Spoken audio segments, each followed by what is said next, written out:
Voy a iniciar la grabación de esta charla. Es importante que ustedes sepan que la estamos grabando y luego la vamos a estar compartiendo a los correos electrónicos que ustedes nos indicaron en el momento que se inscribieron y también la vamos a estar compartiendo en nuestras redes sociales.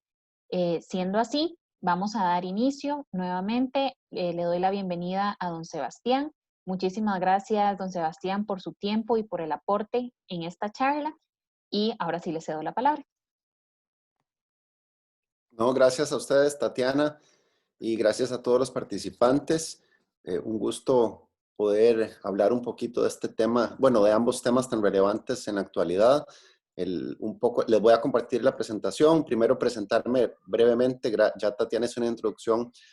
Mi nombre es Sebastián Jiménez, soy abogado socio de la firma Colbs Estudio Legal. Soy abogado experto en Derecho Corporativo y además soy el chair para Costa Rica de la Asociación Internacional de Profesionales en Privacidad. Esto básicamente es la entidad que a nivel mundial certifica a las personas para tomar algunos puestos importantes en empresas relacionadas con privacidad de datos. Les voy a compartir la presentación, por favor. Como dijo Tatiana, si tienen alguna pregunta, escríbanla en el chat y con mucho gusto. Si no la podemos responder al final por un tema de tiempo, podemos enviarles una respuesta por correo o si nos da tiempo contestarla de una vez, pero escriban todas las preguntas que vayan teniendo y con mucho gusto las vamos a contestar. Les voy a compartir la pantalla.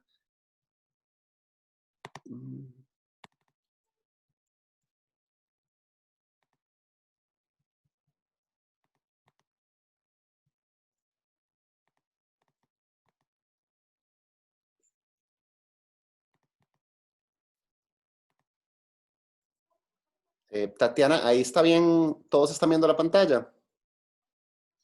Sí, se ve perfecto. Buenísimo. Entonces voy a quitar mi video para que sea más fácil ir con la presentación. Aquí está la introducción. La presentación de hoy se llama Protección de Datos y la Nueva Normalidad.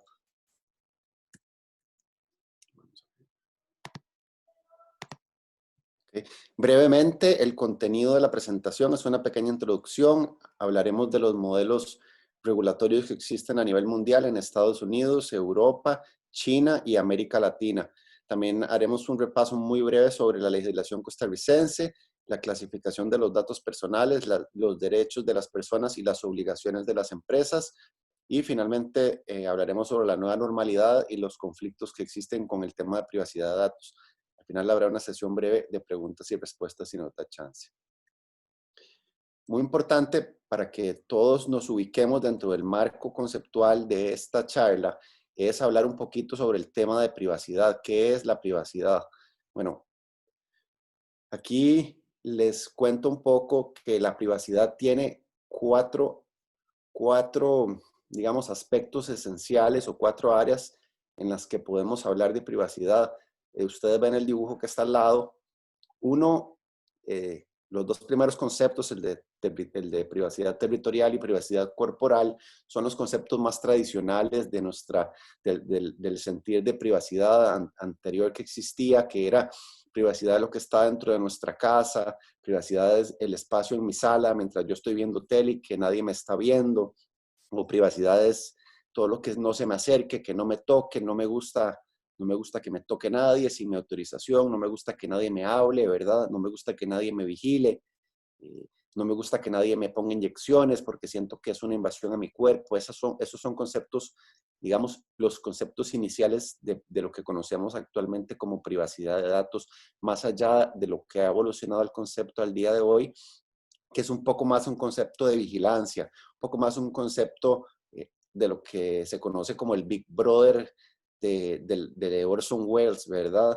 Ese vigilante que está arriba, ese ojo que todo lo ve, el que sale en El Señor de los Anillos también, los que lo han visto, ahí hay un ojo arriba que todo lo ve. Bueno, es un poco eso, ese concepto de privacidad el que está imperando actualmente. Hay muchas analogías con películas o libros que reflejan el concepto de privacidad actual, pero privacidad al día de hoy tiene que ver con las reglas que gobiernan la recolección y manejo de datos personales, y el grado de protección que goza cada uno de estos datos depende de la clasificación que tengan estos datos.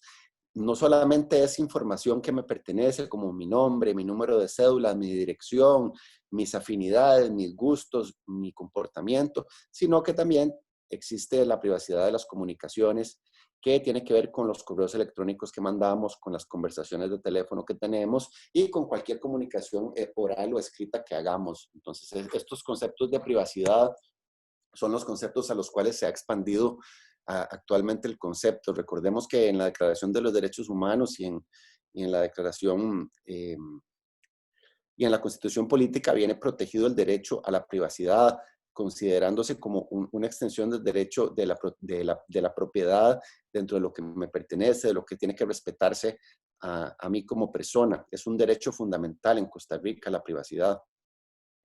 Hablemos ahora un poquito de, ya sabiendo qué es privacidad, o habiendo aclarado un poco el concepto, hablemos un poco sobre el tema del coronavirus y toda la disrupción que ha generado esta nueva normalidad, lo que nos ha hecho cambiar. Las disrupciones principales que podemos identificar por el tema asociado a la pandemia del coronavirus están a la hora de nosotros trabajar, ¿verdad? Podemos trabajar en nuestras casas a través de la modalidad de teletrabajo. Usamos menos nuestro vehículo, ya no tenemos que desplazarnos de un lugar a otro. Además, existen órdenes sanitarias que nos prohíben desplazarnos a ciertas horas. Las oficinas, bueno, ya las oficinas son menos utilizadas y cuando vamos a la oficina tenemos que tomar ciertos cuidados, tenemos que ponernos una mascarilla, que tenemos que ponernos alcohol, tenemos que guardar una distancia, no solamente con cada uno de nuestros trabajadores, sino a la hora de sentarnos en cada uno de nuestros puestos de trabajo. También hay que guardar una distancia prudencial. ¿Qué más? También tenemos el tema del distanciamiento social. Ya no tenemos esas reuniones de amigos, ya no tenemos fiestas, ya no podemos hacer cumpleaños, bodas, bautizos. Entonces, nuestro comportamiento se ha cambiado bastante y se ha limitado a nuestro comportamiento físico. Se ha limitado mucho a nuestro círculo o a nuestra burbuja social. Pero esto ha generado un incremento importante en la personalidad digital de las personas. O sea, ya usamos más tiempo el Internet, estamos más dependientes de las redes sociales, más dependientes de las herramientas que nos permiten teletrabajar. Eso lo hablaremos más adelante, el uso de plataformas digitales para videoconferencia, el uso de aplicaciones para traquear el virus. Entonces, hay muchas cosas que nos han cambiado.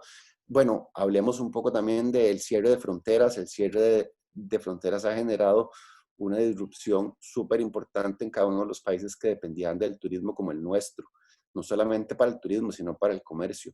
Ya no están abiertos los restaurantes, o por lo menos la mayoría del tiempo están abiertos, cerrados, abiertos, con menos personal, menos aforo, y además la gente ya no quiere ir tanto a los restaurantes, prefiere utilizar servicio express, y los restaurantes a su vez se han apoyado en la tecnología, en plataformas colaborativas que les han permitido llevar el producto al consumidor final.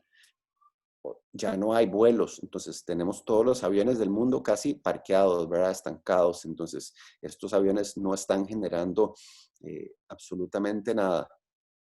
Otra cosa muy importante es que se nos ha indicado por las autoridades, idealmente, que nos quedemos en la casa, que no salgamos, que tratemos de compartir o estar afuera lo menor tiempo posible y limitarnos, como dicen, para consumo, para abastecimiento de gasolina, de cosas realmente necesarias, de nuestra comida, de cosas de ferretería. Entonces, los restaurantes y las tiendas han tenido una afectación importante. ¿A qué quiero llegar con esto?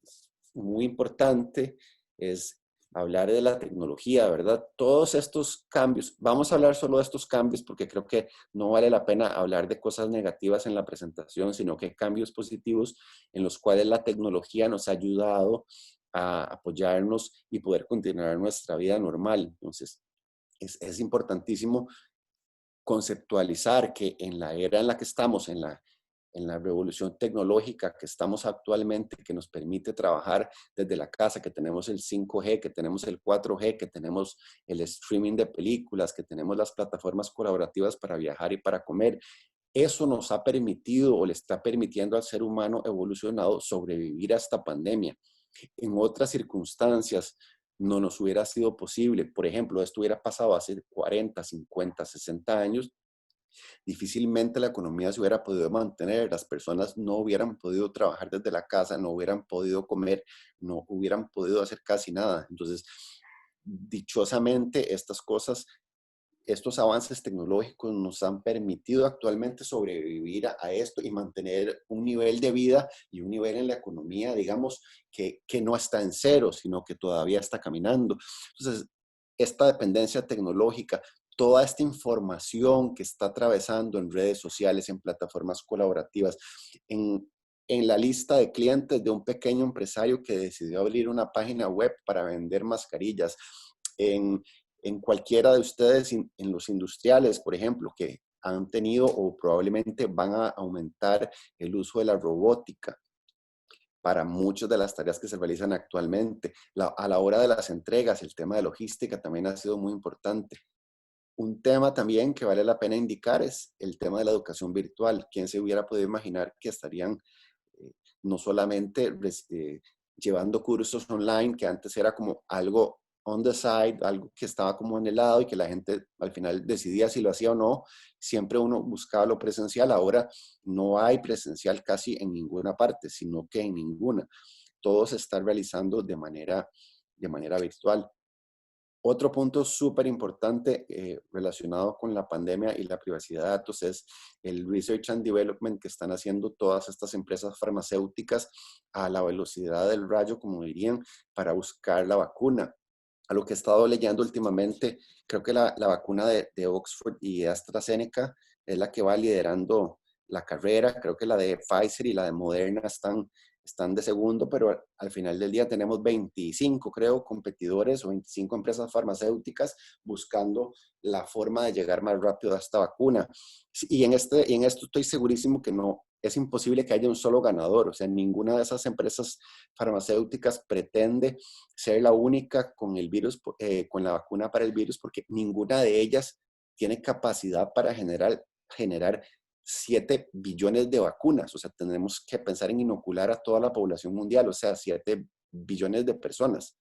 Entonces, no existe actualmente en el mundo la capacidad para producir esa cantidad de vacunas, si no es que todas estas empresas se unen. Entonces, ahí hay otra disputa que no viene al caso, pero el tema de los derechos de propiedad intelectual sobre la vacuna, a quién les pertenecen, si tienen que ser donados a la humanidad o no. Pero bueno, eso es otro tema muy interesante que después podemos hablar de él.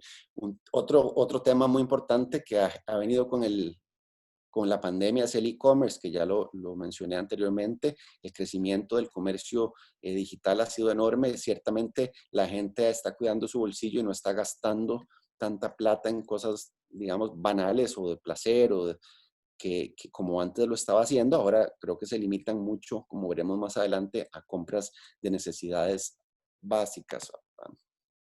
¿Okay? Por último, esos dos temas que están en medios de transporte, que han cambiado bastante y se dice que ha habido una mejora en el medio ambiente. Sin embargo, yo considero que es muy pronto para saber si el medio ambiente se está beneficiando o no por unos meses de tener, digamos, bajar la velocidad del mundo. Ok, hablemos un poquito sobre la magnitud y el valor de los datos. Eso para que tengan ustedes otra noción de lo que está pasando actualmente. Traté de conseguir información más actualizada. Aquí tenemos las plataformas más bajadas de Internet en abril del 2020. Tenemos Zoom, que es la plataforma que están usando casi todas las compañías. Google Meets, TikTok, House Party, Google Classroom, todas esas que estamos viendo ahí son plataformas que nos están permitiendo sobrellevar la pandemia y realizar actividades normales.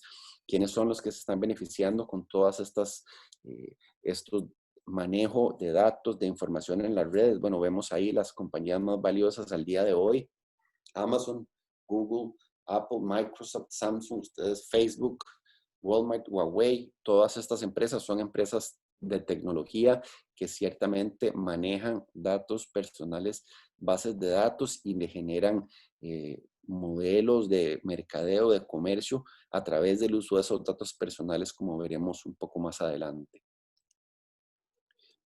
Aquí hay un gráfico importante que refleja el crecimiento de las compras en línea relacionado con el mismo mes en el año pasado. Entonces, la línea verde es las órdenes y la línea, digamos, roja es las páginas que uno ha visto, y el e-commerce habría crecido un 96% comparándolo con el año pasado. En esta otra, lo que hablamos antes, estas son las industrias que se han beneficiado más con las órdenes de Internet. Aquí tenemos hardware. Ciertamente nadie quiere ir a la ferretería, al parecer, o la gente está ordenando más cosas en línea, cosas de deportes también. Creo que hay deportes, la gente está haciendo deportes en su casa, está comprando bicicletas, está comprando pesas, está comprando cosas de gimnasio, no sé, mats, cosas de vehículos, porque probablemente los carros se están dañando más de estar ahí estacionados, y ahí sucesivamente tenemos como el gran perdedor es las maletas de viaje. Ciertamente están teniendo un castigo bastante grande. Entonces, esta introducción es para que conceptualicemos lo que está pasando a nivel mundial con el coronavirus, la disrupción que nos está dando, las ventajas que nos está dando la tecnología para enfrentar esta pandemia desde todo punto de vista: salud, educación, compras, hasta disfrute, como ver películas y otro tipo de cosas. Ahora hablaremos un poquito sobre los modelos regulatorios que existen a nivel mundial. Esto es un repaso breve para que comprendamos un poco la forma que se ha llevado o se ha tenido conflicto entre la privacidad de datos y el coronavirus a nivel mundial. Eh, la, la parte más importante que vale la pena indicar es que las leyes de privacidad de datos varían enormemente de un país a otro. Algunos no tienen legislación de privacidad de datos en absoluto. Algunos tienen protección de privacidad de datos esparcida en varias leyes diferentes, y otros países tienen privacidad de datos globales. O sea, quiere decir que el régimen de ellos consideran que aplica a sus ciudadanos en cualquier parte del mundo. Aquí tenemos los tres, porque Latinoamérica no es original, digamos, no tiene una originalidad que valga la pena resaltar. Es el modelo de la Unión Europea, el modelo de Estados Unidos y el modelo de China. Son los tres modelos que existen a nivel mundial de manejo de privacidad de datos. Entonces, el más importante, el más fuerte, es el de la Unión Europea. En la Unión Europea, al igual que en nuestro país, porque en nuestro país es una copia del modelo español, al igual que en nuestro país, la privacidad es un derecho fundamental, la privacidad de la información, la privacidad de datos. Entonces se pone al nivel de un tratado, de una constitución política, o sea, por encima de las leyes. Eso quiere decir que las leyes de protección de datos en nuestro país son de orden público. Son irrenunciables, nadie puede renunciar a sus derechos. Esto habla un poco sobre los 7 principios que se manejan en la Unión Europea. Todos han escuchado hablar del GDPR, del General Data Protection Regulation, que es la normativa que ha generado tanto ruido a nivel mundial, que ha permitido a la Unión Europea, o que ha autorizado a la Unión Europea a proteger los datos de sus ciudadanos o de sus residentes en cualquier parte del mundo. Y eso viene con 7 principios importantes que ahí están un poco, están en inglés, pero esos son los principios que trae el GDPR a nivel mundial, y que están siendo, digamos, el trend a nivel mundial. Esos 7 principios: que haya legalidad, que haya transparencia, que tengan un propósito, el principio de minimización de datos, que es muy importante. Entre menos información tenga yo de las personas, mejor. O sea, solamente tengo lo necesario. Accuracy, que es como certeza para que los datos sean correctos y adecuados. El almacenamiento también, yo no puedo guardar la información por siempre, sino que tengo que tener una limitación de tiempo y de cantidad de información. Y la integridad y confidencialidad, que es muy importante. Eso quiere decir que lo que yo recoja lo tengo que guardar muy bien. Y accountability, que es responsabilidad, que hay siempre alguna persona responsable de cumplir con esta normativa dentro de cada una de las empresas. Entonces, en la Unión Europea, la privacidad de datos es súper importante, es un derecho fundamental, está súper protegido, súper tutelado. Hay enorme cantidad de regulación que se genera a nivel local, y a nivel de país. Por contrario, tenemos el modelo de Estados Unidos, que yo no diría que es totalmente opuesto, porque el modelo de Estados Unidos actualmente se está, digamos, europeizando lentamente. Pero inicialmente en Estados Unidos, como en todo, el modelo era de generar dinero, de monetizar los datos, y la mayoría de la información que yo entregaba estaba, digamos, en libertad de disposición de utilizar a la persona a la cual yo se los entregaba. Entonces, no existía ningún derecho, no era un derecho fundamental, por el contrario, era algo que yo podía utilizar, era como una moneda de negociación. Existía muy poca regulación respecto a la protección del ciudadano en el uso de sus datos personales. De ahí que podría decirse o asumirse que todas estas empresas como Facebook, como Google, utilizan el modelo de la Unión de Estados Unidos o iniciaron ahí y se fueron fortaleciendo a la hora de recoger toda esta información que digamos, estaba sin ningún control. Ahora, California ha tenido el trend iniciando en el 2018, pero cada uno de los estados ha ido lentamente haciendo su propia regulación. No existe una regulación general como en Estados Unidos o federal, sino que lo que existe es una regulación por cada estado. Cada estado puede tener su regulación diferente. Y, por ejemplo, en California, el, la ley que regula esto se llama Consumer, o sea, tiene, la primera palabra que tiene es consumer, o sea, es consumidor. Ya vemos que no es un derecho fundamental de la persona, sino que es un derecho del consumidor. Entonces, todo está relacionado con gastar dinero, con comprar, con vender. Si no hay un fin de lucro, por ejemplo, en Estados Unidos, esos datos no están protegidos. Entonces, o la empresa que los recoge no está regulada, digámoslo así.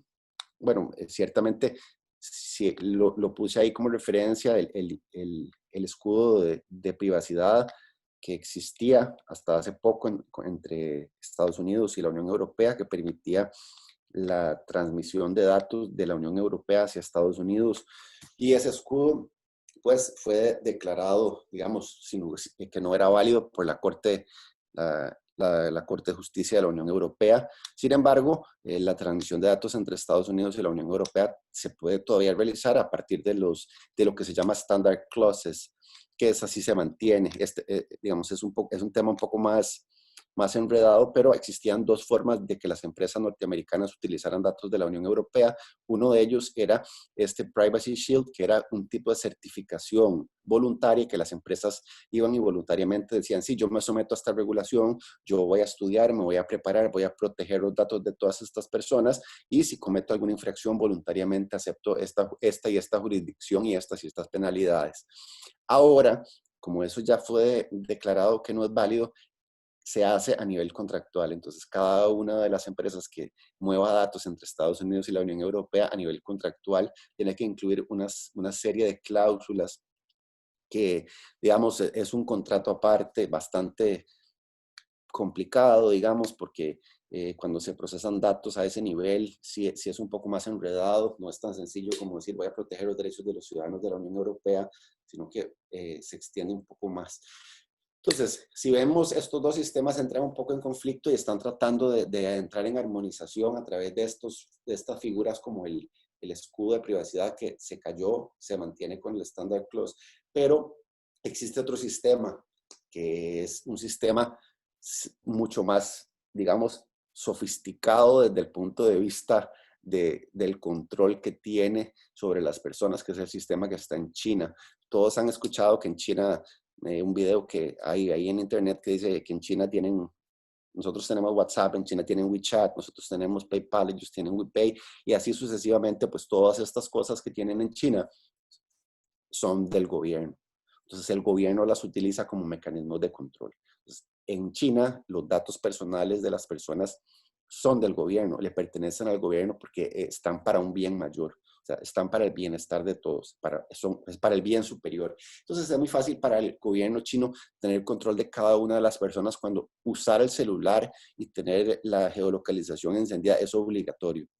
Entonces, es obligatorio reportar a través de su celular, es obligatorio recibir esos mensajes. Entonces, ellos saben cuántas veces usted se montó al tren, cuántas veces se bajó del tren, cuántas compras ha hecho, cuántas compras no ha hecho, cuántos kilos de arroz ha comprado. Entonces, todo a través de estas aplicaciones. Entonces, para China es mucho más sencillo que nuestros países utilizar estas aplicaciones con las que se traquea o se combate el virus. Bueno, o por lo menos eso es lo que nosotros podemos asumir, porque todavía no tenemos certeza de la forma en que exactamente se controló el virus en China. Ellos dicen que fue a través de este tipo de aplicaciones y este tipo de controles que les permitieron, que pudieron hacer a través de los medios digitales. Eso, digamos, no lo podemos saber todavía. El último, que es el modelo bueno, el último que nos hace interés es en Latinoamérica, que básicamente es una copia de los modelos europeos donde la privacidad de datos es un derecho fundamental. Sin embargo, en nuestros países la observancia es bastante laxa.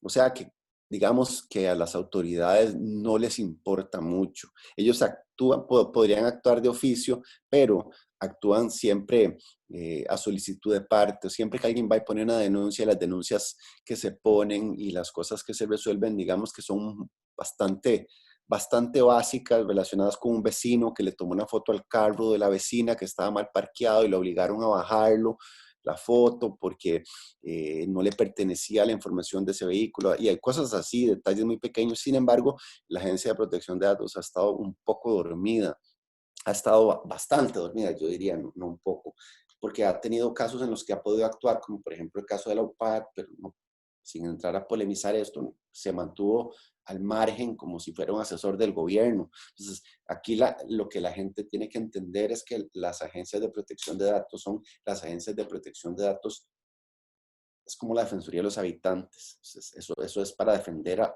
las personas físicas que son propietarias de los datos personales, no es para tomar lugares, pero bueno, eso no viene al caso el tema de la Agencia de Protección de Datos a nivel local, solamente saber que la observancia es bastante laxa y que la agencia es bastante pasiva. No es tan pasiva a nivel educación, pero creo que ya el tema de que estamos en una fase de ingreso y como vamos a ver más adelante, la ley está vigente desde hace bastantes años como para que todavía estemos hablando de que están capacitando a las personas. Entonces, sigamos adelante. Vamos ahora a entrar un poco en temas de Costa Rica. Aquí es un repaso breve para recordarles que en nuestro país existe una ley especial. Esa ley es de orden público y se llama Ley de Protección de la Persona frente al tratamiento de sus datos personales. Esta ley es de cumplimiento obligatorio y mediante esta ley es que se crea la Agencia de Protección de Datos. Como ya había indicado anteriormente, la ley sigue el modelo español y tiene un reglamento que fue reformado en el 2013 porque tenía algunas normas que la hacían inaplicable. Esta parte es muy importante, la parte siguiente, para que entendamos el marco conceptual de qué son datos personales. Aquí hago la salvedad y la importancia que tiene que los datos personales y lo que se protege mediante esta ley, me voy a devolver a la filmina, porque aquí dice protección de la persona frente al tratamiento de sus datos personales. Persona quiere decir persona física. Únicamente están tutelados los derechos de las personas físicas. Cualquier persona jurídica, para efectos de la presente ley, no se considera como tenedora de datos personales. Existen otras normas, como la Ley de Información No Divulgada, que protege los secretos y los secretos industriales también. Existen otras normas en el Código de Comercio, como el Código de Trabajo, como la obligación de guardar confidencialidad del trabajador, que protegen los datos de las empresas. Sin embargo, en este caso, lo único que se está protegiendo son los datos personales de las personas físicas.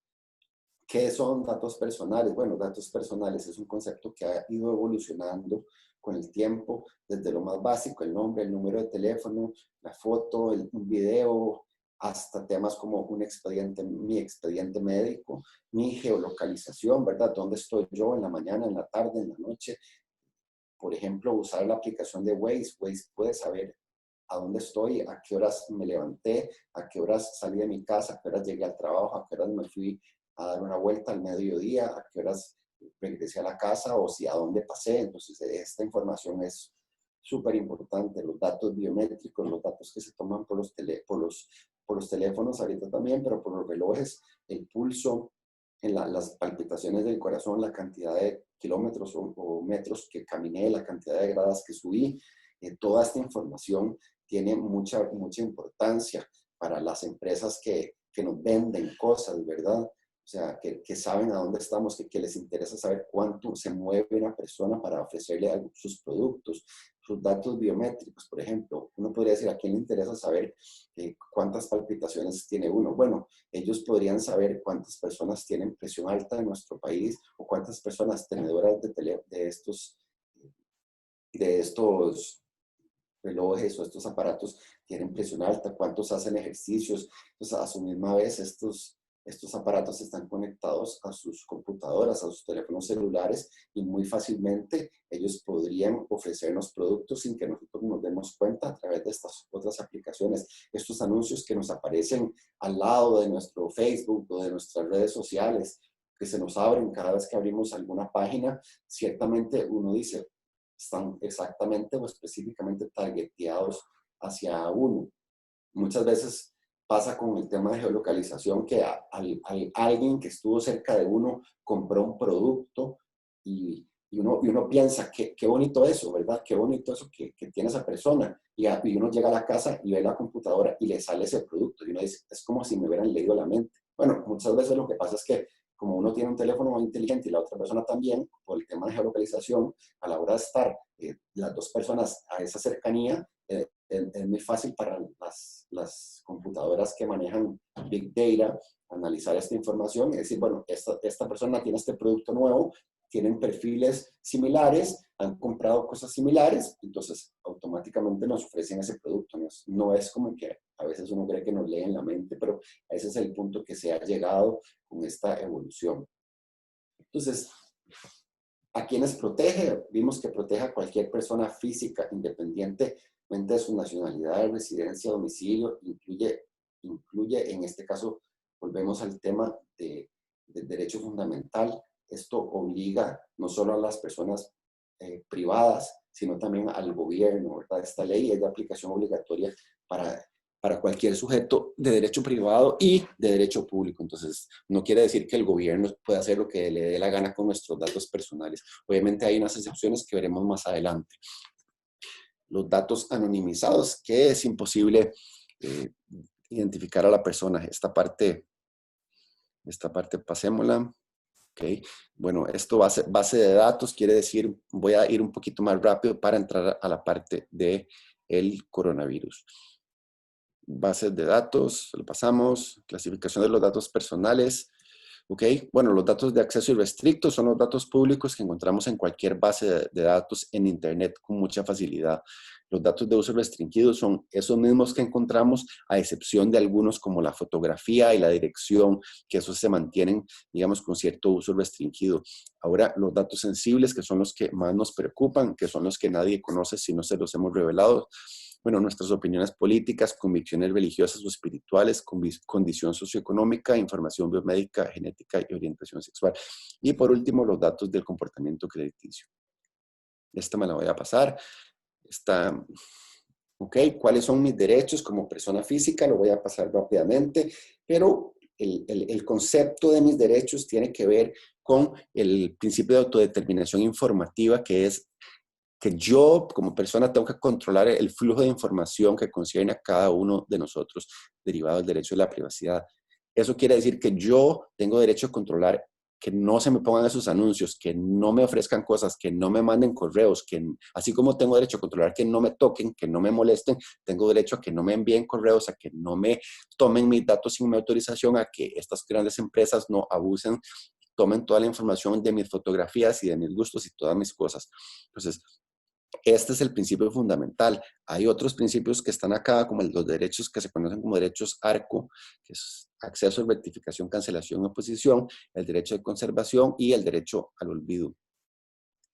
Este derecho al olvido es básicamente el concepto de la hoja de delincuencia. Cuando pasan 10 años, automáticamente se me tiene que borrar algo similar, aunque no es exactamente lo de la hoja de delincuencia, que yo tengo derecho de que me eliminen de una base de datos. El consentimiento informado, esta parte es importantísima. Esto lo que hablamos es, para que ese flujo de información yo lo acepte o lo reciba, necesito dar mi consentimiento. Este consentimiento, según la normativa costarricense, tiene que ser escrito, tiene que ser expreso, preciso e inequívoco. Estas son las principales referencias que están. Yo les voy a compartir la presentación luego, entonces esto les va a quedar. Pero lo más importante es que para yo tomar los datos personales a alguien, necesito indicarle que le voy a recoger los datos, el uso que le voy a dar a esa información, si lo voy a contactar o no, cuáles son los derechos que tiene que haber una persona responsable de esa información y esa persona puede contactarla para preguntar si sus derechos, estos derechos que están aquí, están siendo respetados. Y si no, la persona puede o enviar una carta o presentar una denuncia a la Agencia de Protección de Datos. Esto lo habíamos referido en otra presentación similar, que este consentimiento informado, para que lo vean a nivel macro, es la política de privacidad de datos de todas las páginas que visitamos. Entonces, básicamente, uno siempre le da acepto y le da entre. Entonces, eso a la hora de navegar en una página pareciera ser muy sencillo, pero todo lo que trae consigo, nunca uno se lo lee, no sé, es imposible leerlo porque aquí nos tomaría 250 horas hacer esa lectura, pero a la hora de yo, como empresario o como industrial, de ofrecer mis servicios o de recoger bases o de recoger datos personales de personas o de enviarle correos a clientes, yo tengo esos términos y condiciones, yo tengo mis propios términos y condiciones para usar mi página y todos los datos que recojo ahí, yo le di a la persona todas esas oportunidades y respeté todos sus derechos. Esa es la pregunta que ustedes se tienen que hacer. Bueno, estos los protocolos mínimos, aquí está a la derecha lo más importante, que es compliance, que tiene que existir necesariamente un cumplimiento de las empresas de la ley. Y la ley obliga a cada una de las compañías o a cada uno de los usuarios de bases de datos o que recolectan datos personales de tener un manual de privacidad, de tener un protocolo de actuación, de tener un protocolo de seguridad y un plan de capacitación y actualización a sus trabajadores. Entonces, estos son los protocolos mínimos, digamos, estas son las obligaciones de cualquier empresa, sea zona franca, sea industrial, sea de servicio, sea front office, sea back office, sea una pyme. Todas las empresas tienen la obligación de tener estas políticas y manuales. Si alguno de ustedes recibe alguna vez una denuncia en la Agencia de Protección de Datos y la agencia les podría requerir esta información y si no la tienen, hay unas penas económicas bastante importantes. Esto es un poco lo que debe incluir cada uno de sus manuales y protocolos, pero eso se los dejo después para que ustedes lo revisen. Y este es el protocolo de seguridad, lo que es importante que contenga. Ahora entremos a hablar de lo que nos interesa, que es la nueva normalidad y la privacidad de datos. Entonces, aquí vemos que existe un choque en lo que es COVID o la forma en que se está enfrentando la pandemia y la privacidad de datos. Y veremos adelante cómo se soluciona. Entonces, hagámonos estas preguntas y ustedes vamos viendo las respuestas. Entonces, deben seguirse las guías del gobierno para prevenir el virus si entra en conflicto con la privacidad de las personas. Esto recordemos que es el tema, por ejemplo, esto lo vemos con las mascarillas. Bueno, algunas personas dijeron que ellos no sentían que era una invasión a su privacidad ponerse una mascarilla o que no les gustaba ponerse alcohol en las manos o que por qué yo no tengo derecho de transitar por donde yo quiera o por qué no puedo hacer dentro de la privacidad de mi casa una fiesta. Entonces, ese tipo de cosas es donde entra en conflicto. Siendo los dos derechos fundamentales, el derecho de la privacidad, el derecho de la salud pública, ¿cómo se hace ese balance? ¿Cuál derecho pesa más? ¿Quién tiene la razón en este caso? O sea, si los derechos fundamentales en teoría no se pueden sopesar o ninguno tiene una jerarquía mayor que el otro. Entonces, bueno, otra pregunta, por respetar la privacidad de una persona, ¿puedo poner en riesgo a mis compañeros del trabajo? O sea, si un compañero del trabajo no quiere usar mascarilla, tengo que dejarlo pasar o tiene derecho, dice que tiene una alergia, o una persona con síntomas de resfrío que dice, no, es una alergia, bueno, lo puedo o no lo puedo dejar pasar, tengo derecho yo de ir a preguntarle, deme toda su información médica, necesito saber dónde ha estado, qué ha hecho, puedo tomar la temperatura, esto es una invasión, bueno, eso lo veremos a seguido.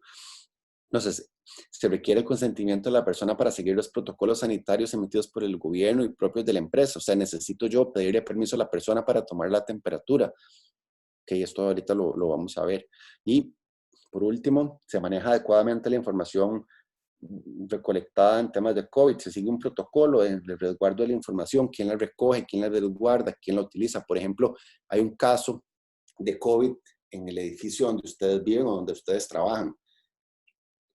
Esa persona que tiene COVID, pues tiene sus derechos y tiene de privacidad y no, yo no puedo hoy llegar y preguntar al administrador del edificio quién fue la persona que se vomitó en el pasillo la semana pasada, o quién es la persona que tenía un infarto, o quién fue la persona que tenía presión alta, que le dio algo en el comedor. O sea, eso se mantiene de secreto, pero en este caso estamos enfrentando una pandemia y lo que es necesario es proteger a las personas, no revelar la identidad, pero sí existe un derecho de recibir este tipo de respuestas, lo más abstracto posible, como veremos adelante. Entonces, bueno, esta es una frase que dijo el gobernador de Nueva York, que es como uno de los líderes que está luchando contra la pandemia a nivel mundial, que dice: "Nobody should try to foster the law, but to act accordingly".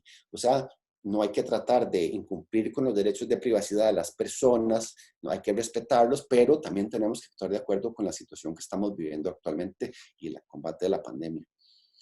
Entonces, aquí es donde viene el tema de la protección y el balance entre el COVID y la protección de datos. Entonces, lo más importante es que no hay una suspensión de los derechos fundamentales. Es decir, que los dos derechos, el de privacidad y el de salud, se mantienen vigentes. O sea, es una emergencia nacional que no es lo mismo. Entonces, muchas veces dicen, no, es que el derecho a la salud es lo más importante. Bueno, sí, ciertamente, como veremos en el balance, en este caso, se inclina hacia el derecho a la salud, pero no quiere decir que el derecho de protección de datos haya quedado, digamos, aplastado o que se le haya pasado por encima. Siempre hay que respetarlo.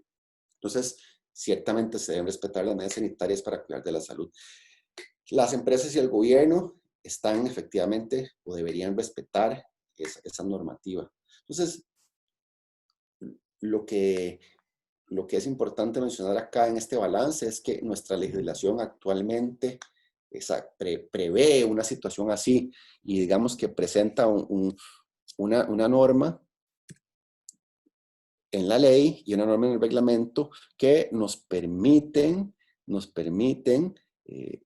ante un tema de salud ocupacional, de salud pública, en imponer restricciones al ejercicio de estos derechos. Entonces, todos los derechos que mencionamos anteriormente se pueden restringir por un tema de seguridad y de salud pública. Entonces, ciertamente no hay necesidad de reformar la ley.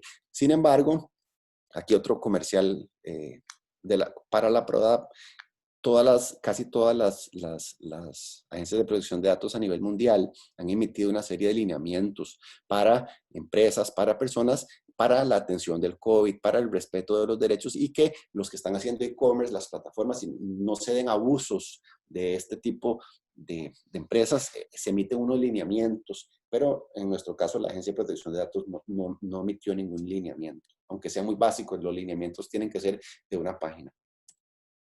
¿Ok? Esto es el tema que viene del coronavirus, o sea, para ya ir terminando, quiere decir que el encierro de largo plazo no es viable económicamente. O sea, no es posible que nos quedemos en la casa acostados, viendo tele o trabajando, sino que necesariamente hay que reactivar la economía, hay que salir, hay que trabajar, hay que hacer ciertas cosas. Entonces, para hacerlo hay que tomar las medidas y aquí es donde vemos cada una de las medidas.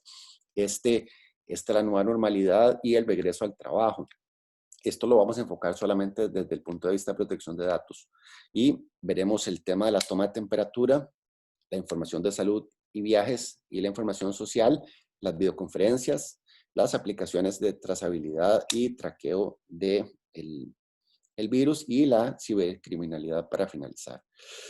Entonces aquí hablemos sobre el tema de la toma de temperatura. Ciertamente en Costa Rica el tema de salud o cualquier tema relacionado con la salud se considera información sensible. O sea, tiene lo que yo diría un semáforo en rojo. Es información delicada, confidencial de la persona. Nadie tiene por qué saber cuál es mi temperatura, cuál es la temperatura de mi cuerpo ahorita, mañana, pasado mañana. O sea, sin embargo, actualmente estamos pasando por una crisis de salud y se han emitido ciertos lineamientos, entonces necesariamente me tienen que tomar la temperatura a la hora de entrar a una empresa o a un restaurante o a un supermercado. Entonces, Esto era impensable hace mucho tiempo, o sea, que yo para que la gente entrara tuviera que tomar la temperatura y la gente hubiera tomado esto como una invasión a su privacidad. Sin embargo, es algo que se necesita hacer. Pero el nivel de privacidad o de invasión a la privacidad que se tiene sobre la persona podría variar mucho si lo que hay aquí es un guarda que simplemente está tomándole la temperatura a cada persona que pasa y revisando que no esté a más de 37,5. Toma, pase. Diferente es nombre, número de cédula y temperatura. Bueno, ahí ya tenemos un log entry, un diario, una bitácora donde sale el nombre de la persona, Sebastián Jiménez, tal fecha, ingresó en tal fecha y tenía tal temperatura. Bueno, ya ahí sí hay información de salud importante, ¿verdad? Y entonces, ¿quién recoge esa información? ¿Cómo se custodia esa información? ¿Dónde se guarda esa información? Y así sucesivamente podemos ir agregándole más datos que requieren más custodia. Aquí viene el principio de minimización de la información, minimización de datos que vimos en la Unión Europea. Simplemente yo lo que quiero es vigilar que nadie entre con temperatura a mi oficina o a mi casa o a mi restaurante. Yo no necesito recoger el nombre, la cédula, además la foto, si quiero, y la temperatura que tenía, porque ya aquí hay una invasión de la privacidad de la persona, porque yo no quiero que nadie sepa que yo estuve en ese lugar a esa hora y ahí va a quedar una bitácora. Entonces, si ustedes recogen la información así, necesariamente tienen que tener un resguardo, tienen que tener un encargado de esa persona.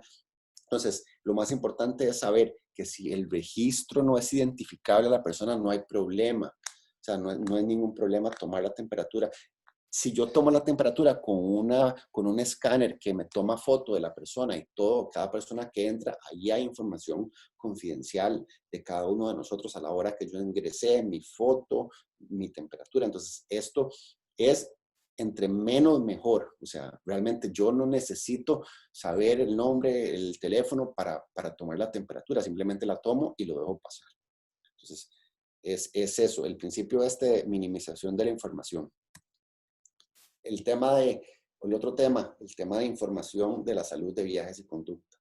Bueno, ¿cuál de ustedes se puede imaginar que lo llamen del trabajo o de algún lugar y que le digan, mire, necesito que nos sentemos a hablar y que me cuente si usted ha hecho viajes fuera o dentro del país, si ha tenido síntomas de salud, si ha estado en contacto con sospechosos, si ha respetado los protocolos, si ha usado la mascarilla, si se lava las manos?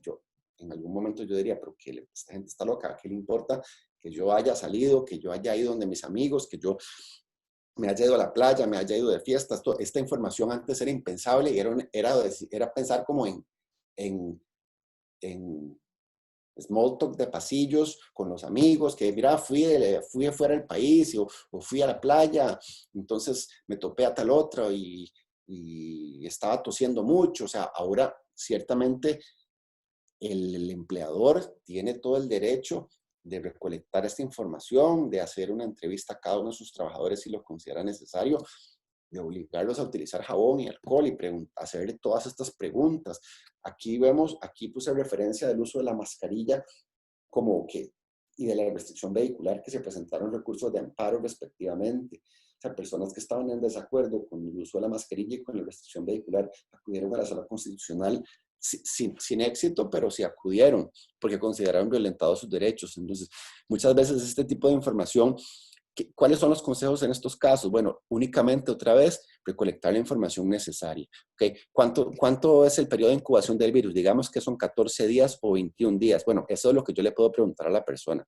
Yo no le voy a preguntar a la persona, mira, fulanita, contame un poco más de tus vacaciones en Europa el año antepasado para ver si pudiste haber agarrado coronavirus ahí o con quién fuiste a la playa en enero a pasar fin de año, con tu mamá, papá, novio, novia, amigos. Entonces, ese tipo de información excede un poco ya. Yo me puedo limitar al periodo de incubación del virus o en el mejor escenario, en el peor escenario, a el inicio de la pandemia, que podría ser, digámoslo así, noviembre del año anterior, como para tener, pero si la persona no está contagiada, difícilmente yo tenga una justificación para hacerle preguntas de periodos anteriores, ¿verdad? De la forma de conducta, de cómo se está comportando, si está yendo o no a fiestas. Depende también del puesto que tenga la persona, ¿verdad? Si es una persona que manipula todos los alimentos de todas las empresas, de todas las personas que trabajan, y yo me doy cuenta que está en redes sociales, yendo a bares, a fiestas, actividades, o, o andando sin mascarilla o haciendo cosas indebidas, bueno, tengo todo el derecho como patrono de llamarlo y hablar con esta persona y que me informe sin violentar su privacidad. El otro tema que quería hablar era el de las videoconferencias. Esto es el tema que está ahora, digamos, trending o de moda. De hecho, sin la videoconferencia no hubiéramos podido hacer este webinar. Entonces, este uso de tecnología es súper importante para continuar con nuestro día a día. Zoom es el más popular, ciertamente, pero existen muchos, Hangouts, Meets, Jitsi, de todo tipo de aplicaciones. Muy importante a las empresas es que antes de comprar o utilizar cualquier aplicación, lean los términos y condiciones de la aplicación, ¿verdad? Porque muchas veces estas aplicaciones lo que dicen es, bueno, toda esa información que está ahí grabada, yo la puedo grabar, yo la puedo guardar, yo puedo saber su nombre y no solamente saber si usted se pegó o no se pegó a la conferencia, sino que además yo le voy a instalar en su computadora sin que usted se dé cuenta unas cookies, y lo van a seguir a donde usted se vaya en los próximos 10 o 15 páginas web y me van a dar toda esa información a mí. Entonces, todo eso es importante para leer los términos y condiciones. Muy importante a la hora de escoger la plataforma. Los consejos más importantes que les puedo dar es revisen que tengan la tecnología y el hardware necesario para poder instalarlo. Muchas veces las computadoras son ya viejitas y no tienen el software actualizado y no pueden manejar todas estas videoconferencias. Verificar si el uso es apropiado para el trabajo que ustedes brindan. O sea, a veces es mejor pagar la licencia que utilizar una gratuita que les pone una limitación de tiempo. Y si ustedes tienen que hacer videoconferencias muy largas, bueno, necesariamente mejor comprar la licencia. Si la empresa lo aprueba, ¿qué quiere decir esto? Bueno, hay empresas a nivel mundial que ya tienen un lineamiento, tienen su propia plataforma y quizás si alguno de ustedes está en una de esas empresas y no ha investigado más en Costa Rica, en Costa Rica usamos cualquiera y el lineamiento a nivel mundial de la empresa es solamente vamos a usar Google Meets y la licencia es esta y esta, porque ahí podría haber una violación de las licencias de la compañía. Bueno, muy importante esto, también lo que dijo Tatiana, informar a los participantes si se graba la reunión. Todos ustedes tienen derecho a saber si están siendo grabados o no. Otra cosa es asegurarse de saber cómo usar el programa y aprovechar las funciones que tenga. Ya todos estuvieron en una sala de espera un tiempo mientras iniciaba la conferencia. Bueno, antes a nadie se le hubiera ocurrido o hubiera sabido que existían esas aplicaciones y que tenían salas de espera y que uno podía salirse para ver temas particulares. Entonces, estas cosas es ir aprendiendo un poco sobre cómo hacer videoconferencias.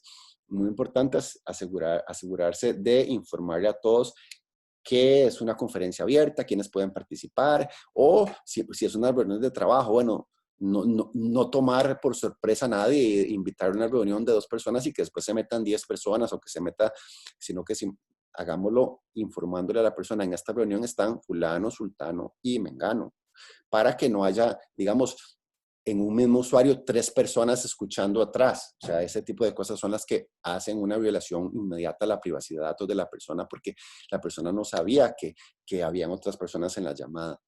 Bueno, consejos prácticos es proteger las reuniones con una contraseña, no difundir públicamente la convocatoria. Esto lo que impide es que exista lo que se llama Zoom bombing o paracaidistas en las videoconferencias, digámoslo así, que si usted abre sin contraseña, lo difunde públicamente, cualquiera se puede meter en ese link y entrar y gritar o hacer lo que le dé la gana.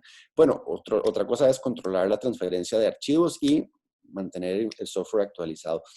En las videoconferencias hay varias cosas que han sucedido y todos hemos visto los videos virales de personas que salen en pantalones o en calzoncillos en una audiencia judicial o con la esposa atrás o con cualquiera de situaciones incómodas que les ha pasado a las personas haciendo videoconferencias actualmente, porque con las videoconferencias hemos llegado a tener, digamos, un grado más y conocimos un poco más de la intimidad de cada persona porque podemos ver a dónde está, si está en su casa, si está en su trabajo, si tiene un cuadro, qué cuadro es, cómo es el fondo de la casa. A veces la gente no toma los cuidados necesarios para hacer la videoconferencia y se pone en un lugar de la casa donde se ve toda la casa, puertas, ventanas, sillones, teles prendidos, chiquitos, ruidos. Entonces, muchas veces esto nos permite a nosotros entrar dentro de esa esfera de privacidad de cada persona, y ciertamente todas esas imágenes que estamos viendo son propias e inherentes a esa persona. Si nosotros vemos algo que es indebido, no podemos circularlo, no podemos copiar o no podemos tomarle fotos, porque ahí sí estaríamos incurriendo en una violación de la privacidad de datos de esta persona. Muchas veces estos videos que se hacen virales vienen al caso como son exactamente lo mismo que sucedió con Eugenia Cartín hace algunos años y el tema de Tigo, de trabajando. Bueno, la señora no sabía que la estaban grabando y sí, se puso brava y le pegó 4 gritos al operador de Tigo, pero jamás se imaginó que eso fuera a circular en todo el país y que hacer hazme reír de todo el mundo. Pero lo mismo puede pasar con una videoconferencia. Si yo estoy en la casa y tengo el video puesto y me levanto y estoy sin pantalones, con calzoncillos y me levanto, eso no le da derecho a la gente de circular mi video y hacerlo viral, porque yo tendría una acción contra el que organiza la videoconferencia y contra las personas que tomaron, digamos, este video y le dieron un mal uso. Entonces, esta parte hay que tener ese tipo de cuidados. Esta parte es más de referencia, pero creo que a todos nos parece interesante, que es las aplicaciones que se han utilizado para, las aplicaciones tecnológicas a través de teléfonos celulares que se han utilizado para controlar o luchar contra el virus. Se supone que estas aplicaciones fueron las que le dieron el éxito casi que inmediato a China, sospechosamente, ¿verdad?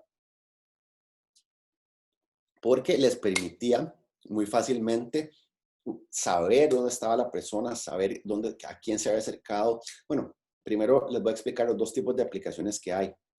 Una aplicación se llama Tracing, que es de trazabilidad, y la otra es de tracking. Una utiliza el Bluetooth de su teléfono, que es tracing, y la otra el tracking, que utiliza geolocalización. Estas aplicaciones, antes de que haga la explicación, probablemente no van a tener mucho éxito. Son como referencias, son referencias interesantes. ¿Por qué? Porque necesariamente en nuestros países son voluntarias. O sea, a mí nadie me puede obligar a poner esa aplicación en mi teléfono. Y no todo el mundo tiene teléfono. A diferencia, digamos, en China es obligatorio tener la aplicación puesta. Ni siquiera ninguna aplicación, porque los teléfonos celulares, digamos, están controlados por el gobierno. El operador de teléfonos celulares es el gobierno. Entonces, hablamos de las aplicaciones de trazabilidad con geolocalización. Digamos, si fuera en Costa Rica, tenemos 6 operadores de telefonía distintos. Habría que ponerlos a los 6 de acuerdo de que nos den la información de sus suscriptores de teléfono, o obligarlos a ver que nos la den en el mismo formato para procesarla. En cambio, si yo controlo todos y los tengo todos encima, es muy fácil para mí verificar esto. Aquí en este cuadro que está abajo, que aparece el panal de abejas, es la posibilidad de éxito de las aplicaciones de trazabilidad en Estados Unidos. Y si vemos, los verdes oscuros son los únicos que cumpliría con las necesidades estimadas para poder llevar a cabo una trazabilidad aceptable. Entonces, las demás, ni siquiera hay datos en los grises, en los anaranjados es que no cumplen ni siquiera con el estimado y quizás cumplan. Entonces, ven la dificultad que existe de hacer esto. Esto tiene que ser algo inmediato. Estas que están a la derecha son relacionadas con la trazabilidad. Entonces, el ejemplo más claro de aplicaciones de trazabilidad sucede con el gobierno de Singapur cuando inicia con un programa que se llama Trace Together, que ellos lo que hacen es que a través de un programa, de un sistema, de una aplicación, meten un token encriptado en cada teléfono y estos tokens se detectan a través de Bluetooth. Entonces, para que vayan viendo las complejidades de las aplicaciones, yo tengo que andar el Bluetooth encendido, ¿verdad? Entonces, si yo lo ando apagado, ya no sirvió nada. Entonces, yo tengo que andarlo encendido. Pero esto es muy importante, aquí es donde vemos el nivel de protección de datos o la evolución de estos gobiernos. Bueno, esta aplicación, como mencioné anteriormente, no conoce su ubicación, no le interesa a usted, no le interesa dónde está. Lo que le interesa es saber usted cerca de quién está. Entonces, esta aplicación podría saber muy fácilmente si usted ha estado cerca de alguien que está infectado o que está en cuarentena. Entonces, la aplicación en buena teoría le va a avisar al gobierno primero, no, le va a avisar a usted que usted estuvo cerca de una persona. Vean qué importante que la aplicación se sobrescribe cada 21 días. O sea, esto es otra vez el principio de recolección de información, de minimización de información, de guardar la información. ¿Cuántos días guardan la información mía? Bueno, por 21 días, porque es el periodo de incubación del virus. Entonces, yo puedo saber a dónde estuve los últimos 21 días o con quién estuve cerca de, pero no antes. Entonces, esta aplicación lo que hace es, bueno, no tiene una comunicación activa con el gobierno, no le dice a quién llamé, a dónde fui, con quién vine, sino que simplemente en el momento en que se activa con una persona contagiada, entonces le avisa al gobierno y el gobierno puede desencriptar esta información y saber quién fue la persona con la que estuve en contacto y avisarle a esta persona. Entonces, ese es básicamente el concepto de trazabilidad.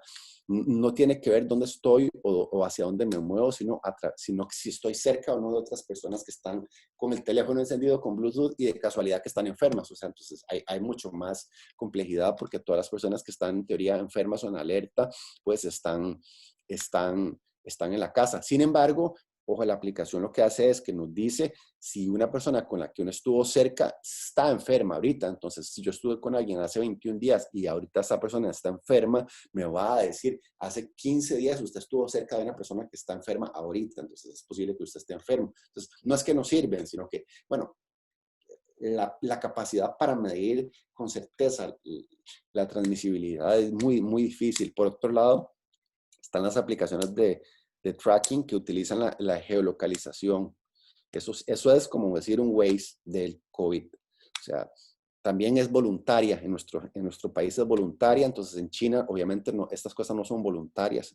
Entonces, en China, el Waze o el COVID Waze, digámoslo así, nos avisaba todo. O sea, le avisaba al gobierno chino todo, cuáles son los sectores que están más infectados en este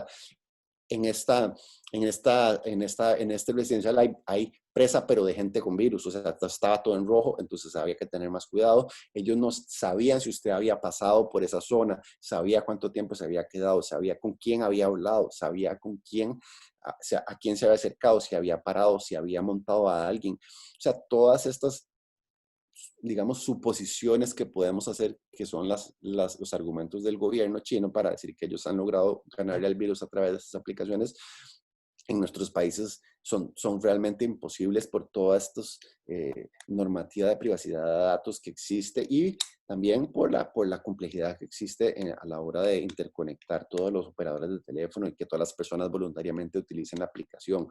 Entonces, existen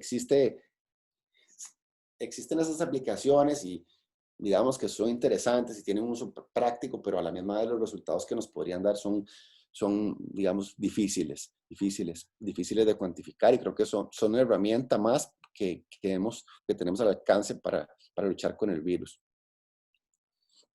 Y por último, hablar un poquito del tema de cibercriminalidad y no solo cibercriminalidad, sino criminalidad como tal. O sea, volvemos a la computadora de nosotros, el celular, son donde está la información más preciada, donde los correos, ahora todo lo hacemos por correo, pagamos todo con Simpe Móvil, pagamos todo con apps de los bancos. Entonces, cuando se nos pierde nuestro celular, ¿qué pasa? O últimamente, ya hablando de cibercriminalidad, últimamente la gente está recibiendo más correos, esos phishing emails que son falsos de personas haciéndose pasar por bancos o por municipalidades. No solamente el call center de la Reforma hace eso, sino que hay cibercriminales que están buscando cómo accesar nuestras cuentas bancarias. Al final del día no están buscando robarse nuestros datos personales, sino robarse nuestro dinero y nuestros datos personales. Creo que se los damos solos nosotros, pero al final del día estos correos electrónicos necesitan ser reportados a la empresa. Entonces, volvemos al tema de seguridad y al tema del respeto, el cumplimiento de la ley. ¿Qué pasa cuando yo en la empresa recibo un correo de estos en el correo de la empresa, inmediatamente tengo que reportarlo al responsable de base de datos o al responsable de privacidad de datos o al oficial de cumplimiento de la compañía. Decirle, mire, estoy recibiendo correos falsos del banco tal de mí al correo de la compañía. Probablemente hay una violación de los protocolos de seguridad de la empresa o alguien ha estado navegando en páginas que no debía o alguien ha estado utilizando cosas. Ahora con todo este tema de trabajar desde la casa, existe una vulnerabilidad mayor porque todas las redes de nuestras casas, de nuestros lugares donde nos conectamos, no tienen probablemente los parámetros de seguridad que tienen las redes de las empresas en las que trabajamos o de las industrias en las que estamos. Entonces, existe un mayor riesgo y este riesgo todas estas criminales están aprovechando para tratar de robar nuestro dinero a través de nuestros medios digitales. Entonces, es un buen momento para que todos ustedes conozcan un poco más de privacidad de datos, que entrenen a sus empleados, que sepan cuáles son los protocolos que tiene la empresa o que tiene que seguir la empresa. Si la empresa no tiene protocolos o no tiene manuales, bueno, es un buen momento para repensar eso. Nosotros sabemos y entendemos clarísimo que el objetivo en este momento de la mayoría de las compañías es sobrevivir y seguir adelante, y hacer una inversión en temas de privacidad de datos viene un poco al último lugar o al penúltimo lugar de la lista. Pero, como ustedes están viendo, si las empresas empiezan a utilizar medios digitales para accesar a sus clientes, y ese va a ser la tendencia a nivel mundial de ahora en adelante, entonces es necesario irse acoplando, tener esto en el radar, tener esto en mente para que en algún momento logren o busquen o se asesoren para llegar a cumplir con esto. Ciertamente, como les dije antes, esta ley de orden público, las compañías tienen la obligación de cumplirlo, ya sea pymes, ya sea MIPYMES, ya sea industria, ya sea multinacional, sea zona franca, cualquier empresa necesita respetar los derechos de todas las personas porque es un derecho fundamental. Tenemos que hacer una analogía. El derecho fundamental es como decir, bueno, es que en esa empresa sí se puede robar, o en mi casa sí se puede robar. No, lo que es mío, nadie me lo puede robar. O sea, nadie me puede quitar mis cosas. Entonces, es básicamente lo mismo. Hay que tener una norma, por lo menos una idea clara de lo que se está haciendo dentro de las empresas. Creo que con eso daría por terminada la presentación, para no extenderme más, que ya me extendí un poquito más, pero no sé, Tatiana, sí. Gracias, Sebastián. Más bien, bueno, aquí he estado revisando el chat. Han habido comentarios como de que si podemos compartir la presentación, si estábamos grabando la charla. A un inicio les comentamos que la charla se está grabando y que luego el link de la grabación se la vamos a compartir a los correos electrónicos que ustedes indicaron en el momento de la inscripción, al igual que la presentación, que no hay ningún problema, ¿verdad, Sebastián, en compartirla? Sí, ninguno. No. Ok, pero no tengo preguntas específicas sobre el tema. Ahí están poniendo que todo muy claro, que muchas gracias. No sé si alguien adicional tiene alguna pregunta en particular. Muchas gracias por la iniciativa. Fue de buen provecho. Bueno, creo que Ok, no, Sebastián. buenísimo. No, No no, sé si buenísimo, pero concluís con algo más.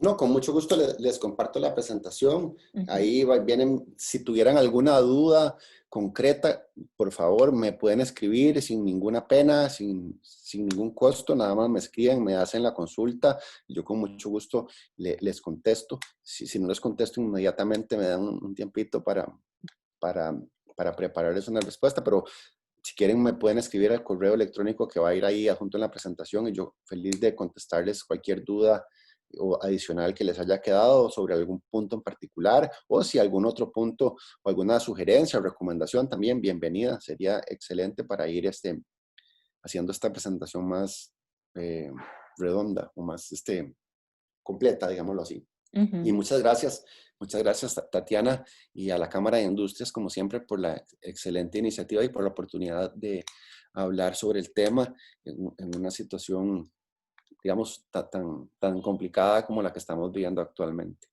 Claro. Muchísimas gracias a ustedes, Sebastián, y a la empresa Colps Estudio Legal por la oportunidad también, por ofrecernos esta charla y poder informar a las diferentes personas sobre el tema. Recordarles que igual todas las semanas tenemos diferentes charlas, entonces para que ustedes estén atentos a nuestras redes sociales y puedan participar, todas son gratuitas, como les digo. Nuestra intención es poderles ofrecer a ustedes diferentes alternativas, temas diversos en los que se puedan capacitar, puedan conocer un poco más a fondo algún tema en particular o de igual forma puedan aportar a estas charlas virtuales que hemos estado dando. Muchísimas gracias a todos. Nos vemos la próxima semana. Buen provecho y buena tarde. Saludos. Gracias, igual, saludos, hasta luego. Chao, Tatiana, chao.